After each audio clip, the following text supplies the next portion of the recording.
Hi guys, welcome back again to my YouTube channel. In today's video I'll be showing you how to make yogurt from scratch. I know in most videos you are being told to get yogurt that has live culture in it before you can start the yogurt making process, but in this video I'm going to show you how to make that first yogurt that has the live culture in it. You don't have to use store-bought yogurt to start the yogurt making process, because at least there was the first yogurt before other yogurts came about.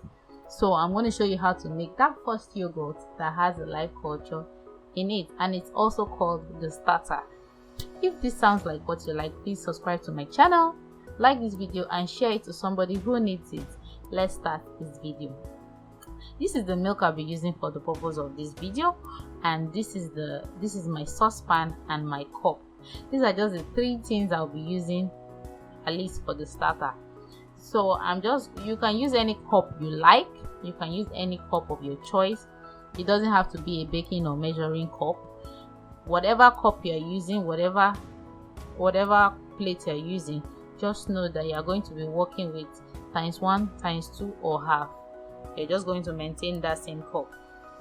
So that's just it. It's not rocket science, it's just using things that are readily available to you at home.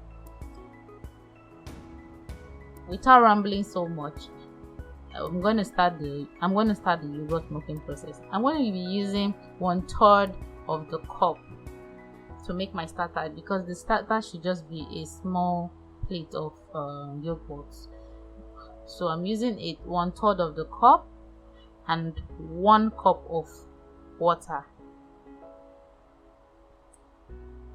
I'm going to mix it thoroughly so we don't have lumps. You know how milk, especially powdered milk, can go below the water and settle there. I'm going to ensure that I don't allow that to happen. That's why I'm going to stir immediately. Then after stirring and incorporating it properly, I'm going to move the milk to the fire.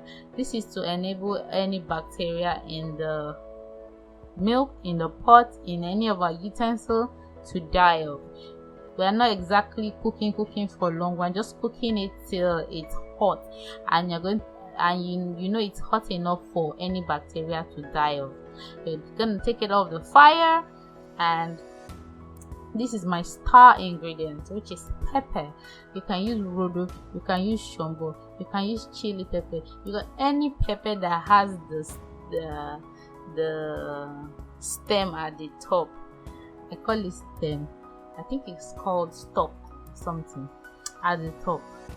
So I'll put the real name here below or in the video, somewhere in the video.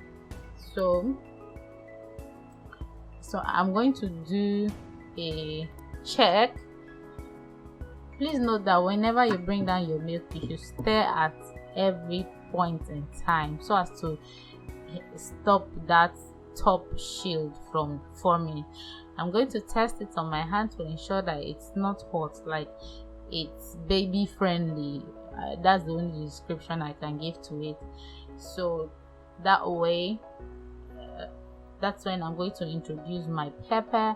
I'm going to put it into the warm water or almost cold water, then cover it up and keep it in a very warm place. I've found my oven to be very useful for this. So it's a warm place. That's where you can just keep something to just ripe, be it mango, be it anything that is still not ripe. Just throw it there to get ripe. So that's where I would put my yogurt and leave it to rest for 20 hours is the best for it. If you do more than that, if you do up to 24 hours, it starts having this cheese-like consistency. So it will still do the work because it would have live culture in it. So I would recommend you let it rest for 20 hours. Tested and trusted. Trust me, I did this starter like when I was learning it, I did it like 3 to 4 times, because the cheese-like consistency just always made me feel like I failed. However, I learned this from my elder sister, Jovee Q. please check out her channel and show her some love, as in she has some amazing content. So she taught me how to make yogurt, so she's the master, so go and learn from my master. So now, measuring the milk, I'm using the same cup as my 1 cup, so I'm going to fill it up, then transfer it into the saucepan that I'll be using, or that I have been using. And transfer it to the saucepan that I have been using for this purpose.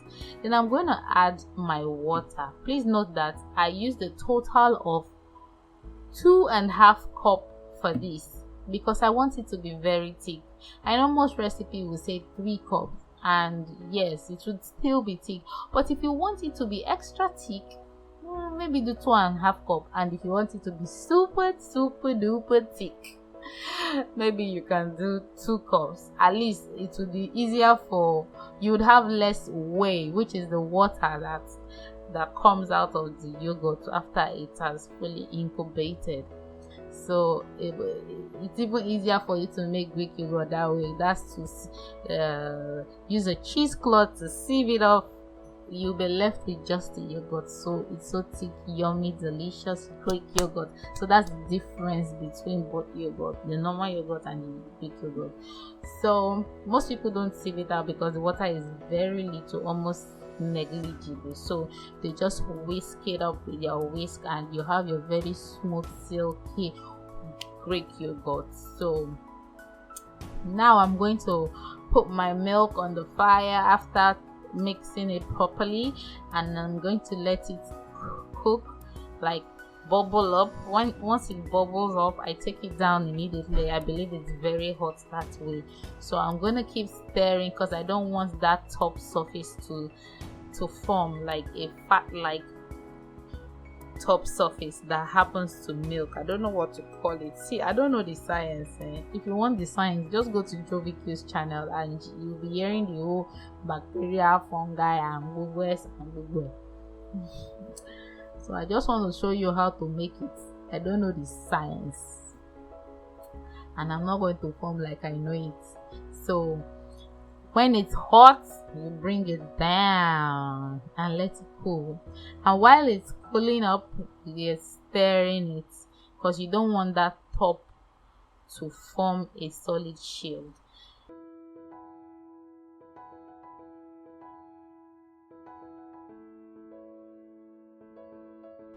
At intervals, you have to check if it's still hot on your palm. No, not on your palm, on your skin. So if it's still hot, you have to continue whisking and turning it and stirring it till you have the best temperature for it.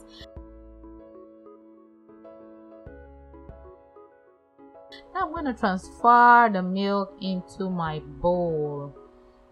I find this bowl very useful for so many things. When I want to make ice cream, now I'm making yogurt. So this is my yogurt with live culture.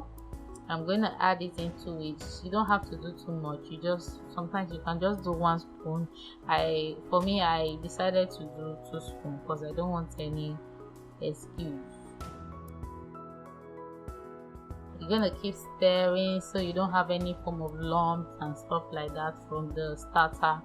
Then cover it up, then pop it into the oven again for 8 good hours.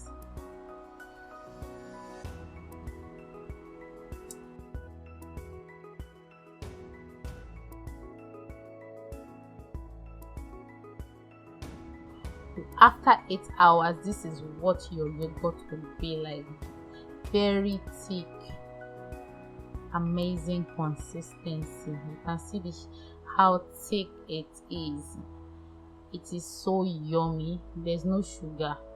Now at this stage, you can now whisk it up with your whisk and add sugar, or you can drain the water away, which is called whey.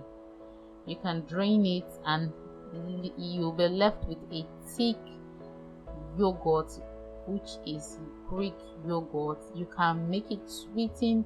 If you are team honey, you can just put honey, and voila, you are good to go. Thank you for watching this video. God bless you. I'll see you in my next video. Don't forget to subscribe, like this video, and share to somebody who needs it. Bye bye.